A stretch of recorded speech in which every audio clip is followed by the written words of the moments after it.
Good evening, I'm Brett Forster. I'm standing here outside Rideau Hall in Ottawa, and that's because tonight we have a special episode of Nation and Nation, a sit-down interview with Governor General Mary Simon to kick off the new year. She's a former politician, land claims negotiator, Canadian ambassador, and now the first Indigenous person to represent the Queen in Canada.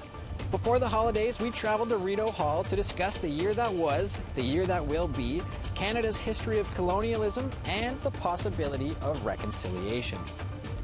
Governor General Mary Simon, thanks for making a little time to speak with me today. It's my pleasure. So you're now just about 6 months into the job. You signed your first bill into law in December. How are you feeling about life here at Rideau Hall?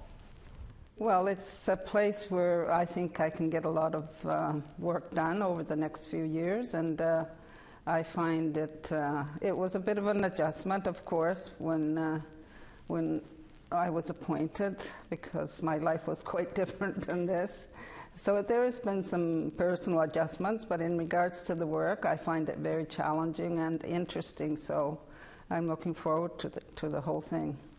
Obviously, 2021 was a difficult year for everybody because of the pandemic, but it was a little bit extra difficult for Indigenous people following the discovery of unmarked graves. How has that particular news impacted the way you approach the job?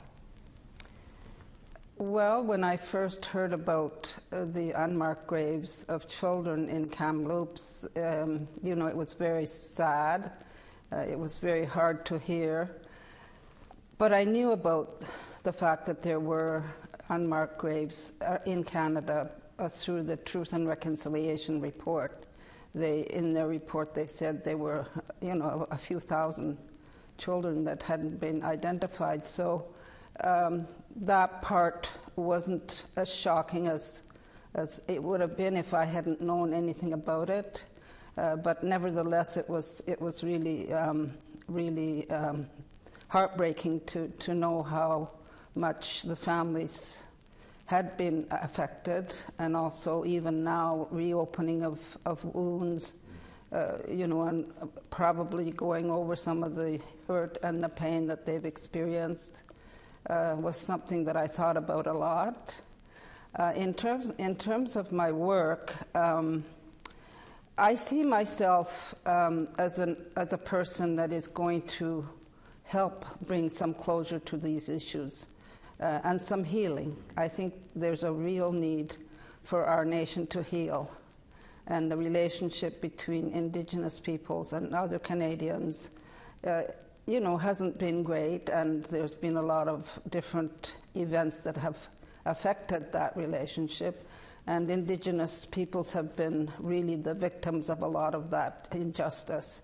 So I see myself as being a bridge between different people and bringing a discussion to Canada that probably hasn't reached its level yet, and we call it reconciliation. Reconciliation, to me, is a lifelong experience. It doesn't end. Like some people think that when is reconciliation going to be finished? Well, there is no finish line. But it means that as much as we've probably worked at it already, there's a lot more to do, and part of my role in that work is to help understand the different stories. We have to know the stories of people, Indigenous people in Canada, and other people's stories as well. And I think bringing those stories together and working together in understanding the different cultures better and have more respect for one another in the long term will really help Canada build, well, it'll help us build a better Canada, I think. Yeah, you mentioned two issues there that I want to draw out a little bit, reopening old wounds and trying to push forward on healing a little bit. Out of this was born some renewed scrutiny on the Catholic Church. There was a proposed delegation to the Vatican seeking an apology. It's been delayed because of the pandemic, but I'm wondering what your thoughts are on that particular issue. I was part of a delegation some years back to meet the Pope, and I feel that, first of all, I think it's always a good thing to have that dialogue. And in this case, it'll be Indigenous leaders from the different groups, different nations that will eventually go to Rome to meet the Pope. And I think that in itself is an important element or an important event in the process of being able to talk to the Pope in such a way that would maybe bring the discussion to a level of, is there an apology or is there not? You know, that kind of discussion, because I know that First Nations and Inuit and Métis have really wanted to have an apology made by the Pope. And to me, this discussion that will happen probably in the new year sometime will assist all of us to determine that when the Pope does come, what will actually happen. You've held a handful of official ceremonies since being sworn in. We've also spotted you at a couple Indigenous-led events here in Ottawa. What sorts of priorities or issues and concerns are you hearing from people on the ground? What I've been hearing even during the time of my appointment and installation is that Indigenous peoples across the country and Canadians all over Canada really want to get that talk or that discussion going, and people want to see reconciliation happening, and reconciliation will happen in many different ways, and some of those ways of reconciliation happening is already taking place. Like the event that I went to here in Ottawa that renamed the park in honor of a woman that lost her life tragically here in Ottawa, and she was a fine artist, and renaming that park really made a difference to the people that live in Ottawa, the Inuit people that live in Ottawa. So reconciliation has many different levels of activity and stories, like I said. So I really do believe that I'm going to be going across the country over and over again to talk to all facets of Canadian life, and particularly I want to go to where Indigenous peoples live in the smaller communities. I'd like to be able to talk to people on the ground. It is important to talk to leaders as well, don't get me wrong. It's just that I think we also have to hear from grassroots about how they feel about different issues. So that's one of the things that I'm looking forward to in my work. Mm-hmm.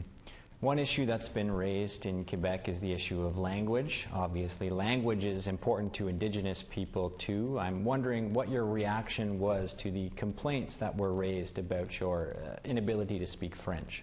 And my language is Inuktitut, so that's dear to my heart.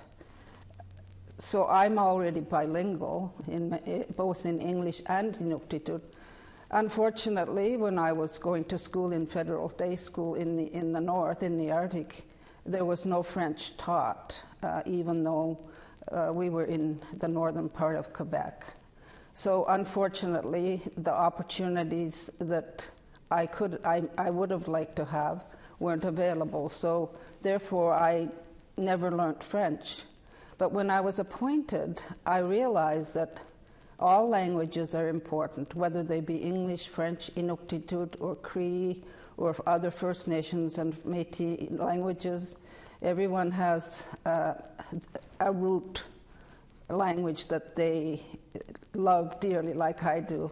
And I made a commitment to learn French, because I believe that if Canadians are equally important, then if somebody is telling me that it's important for me to speak a certain language, if I have the opportunity to learn, I will try. And I've been taking lessons ever since I was appointed, and I must say I'm not doing too badly. So I think that over the next few years, I'll hopefully be able to converse in French.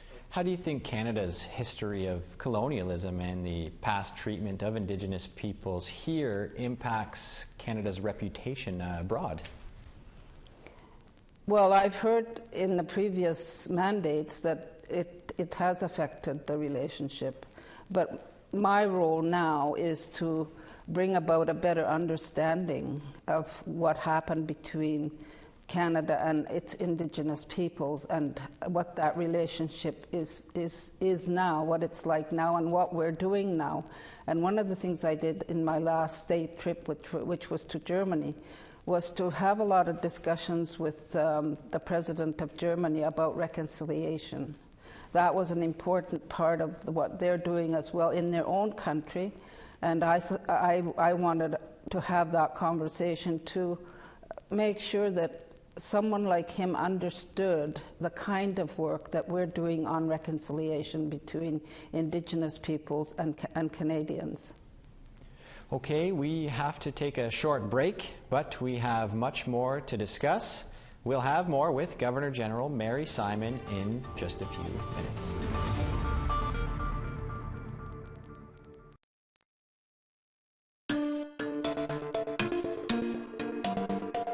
Welcome back. Nation to Nation is here in Rideau Hall, sitting down with Governor General Mary Simon. I'd like to turn to the topics of colonialism and reconciliation, as we just discussed before the break, on a little bit more of a personal level. You mentioned earlier that you had attended a federally run day school when you were young in northern Quebec. I'm wondering if you could tell us a little bit of what that was like. Yes, I can. I went to federal day school from grade 1 to grade 6. That's the level of education they taught in those days in the federal day schools. And the instructions were all in English.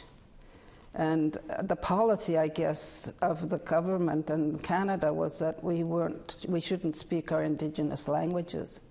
So we weren't allowed to speak our language in school or on school grounds, and we were punished if we were caught speaking that. So even outside of residential schools, this policy was implemented. So it was a difficult period of my life. I think that it taught me that things weren't always equal in Canada. Even as a child, I learned a lot of things about the relationship, and it has carried me through over the years, and it really does help me understand the work that I've been doing for the last 40-some years. And it's one of those things that you never really forget, and that it had a stamp on your life kind of thing.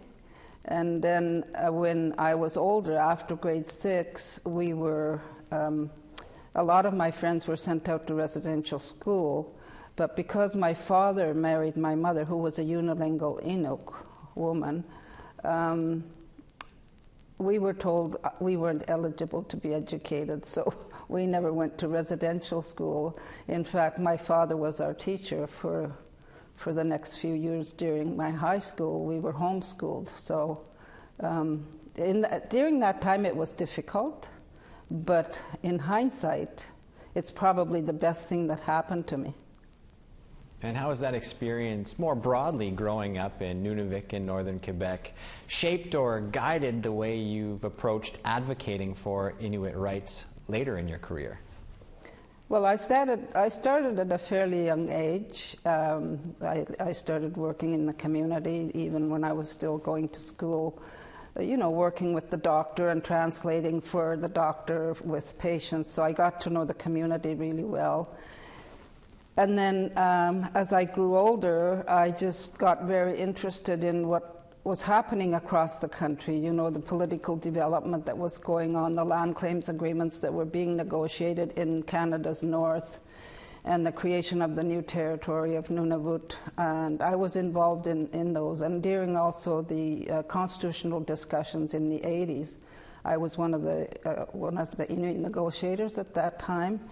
And I just saw that it was really important for us to be involved and to tell our side of the story and to be able to get some of our power back as a people, because through colonization we had lost basically every power that we had. And we were Inuit were very resilient people that were very independent in the Arctic. So those lessons really taught me to live in both worlds. Like, I can live in the Inuit world when I go north, and then here at Rideau Hall I can live a different world. So I think it's really important for people to try and balance different lives, different ways of living. After you were appointed, some archival footage made the rounds on social media of you going toe-to-toe with Trudeau Sr. in the 80s during those constitutional era days. Can you tell us the story behind that footage? It was during the constitutional negotiations, and because I was one of the 3 Inuit negotiators, I was able to speak to the Prime Minister and to the premiers, who were all there at the table, and there were certain proposals being put forward, and in this particular case, I just felt that I needed to present a better understanding of why we were taking our position on, I think it was on gender equality. I can't exactly remember what the subject was, but I just felt that I needed to speak up, and because we started having an exchange, I just kept responding to the Prime Minister, and that's what that was all about. So we never did have to accept that proposal in the end. Yeah, that was a huge battle back in those days. In the late 60s and early 70s, there was a push to recognize Aboriginal rights. How do you think the country has done on that front 40 years later? For Inuit, it's been one of the periods in our life where we have reached treaties, agreements across the Arctic. All the Inuit regions in the Arctic now have land claims treaties, and we also have a territorial government. There was a division of the Northwest Territories, and a new territory was created around the same time that the Nunavut Land Claims Agreement was approved. So there's been a lot of progress in terms of our building of our own infrastructure, and our way of life has been, incorporated into a lot of the institutions that we've created. But there's a lot more to do. Like, self-government is still pretty much an outstanding issue in most regions. And there's still a lot of talk about, reaching an agreement across the north. First Nations and Métis, I'm not as familiar with the intricate land claims agreements that they've signed, but I know that there has been quite a few signatures made throughout Canada, and there's also some nations that don't agree with what's going on. So there's always a difference of opinion over critical issues, and I think Métis have now started with a new leader, the Métis Nation, and I've just had a meeting with her, and it sounds like she's got a very progressive agenda before her. So it's a mixture of progress and probably some failures, and also some disappointments on both sides. Like, Inuit have been disappointed sometimes because the way they treat these land claims treaties when we implement them, or when I used to work on it, is that it's almost like a renegotiation of every provision that's in the land claim. So it's another high-level process that has to take place. So it can be pretty burdensome sometimes, because we're not a lot of people. Like, the negotiators get really burnt out sometimes. Mm-hmm. Since you're swearing in, you've laid out reconciliation as a top priority, but sometimes it feels like reconciliation is almost becoming a buzzword or a symbol for progressive politics. So I'm wondering what you think reconciliation looks like in practice. I think the word reconciliation is a word, and in our language we say it very differently. In other languages it's probably described very differently there. So I think each and every one of us has a different feeling or understanding of what reconciliation is to us.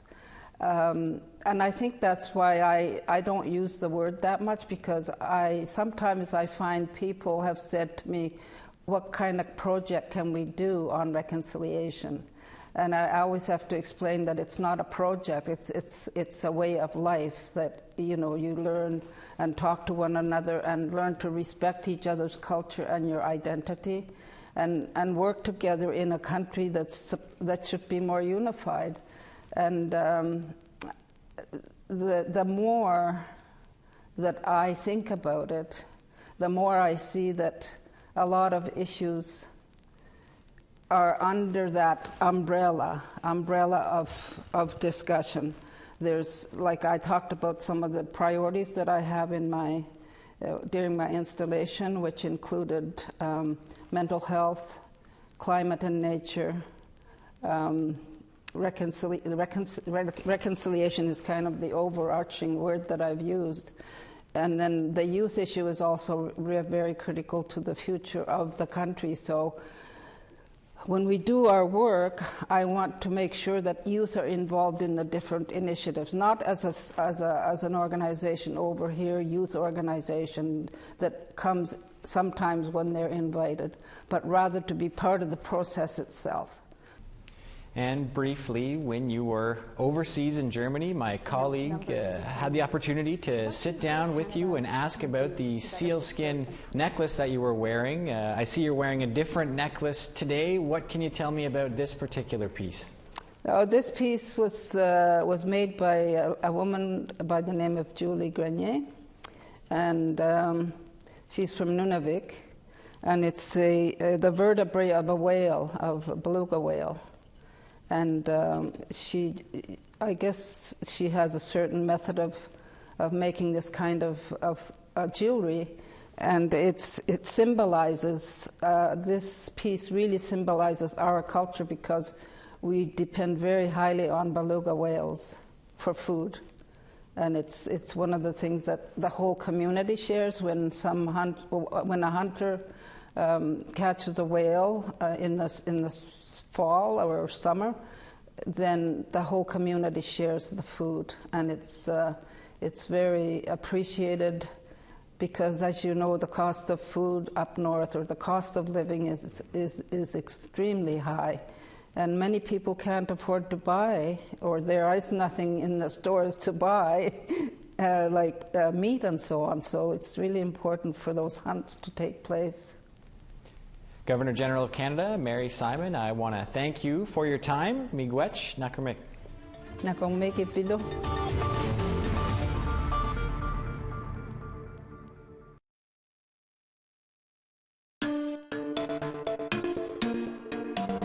Welcome back. That's all the time we have for this episode of Nation to Nation, our first one this year. If 2022 is anything like 2021, it promises to be a busy one. But we'll have plenty of political coverage throughout. I'm Brett Forster, wishing you well in the new year. Thanks for watching, and have a great evening.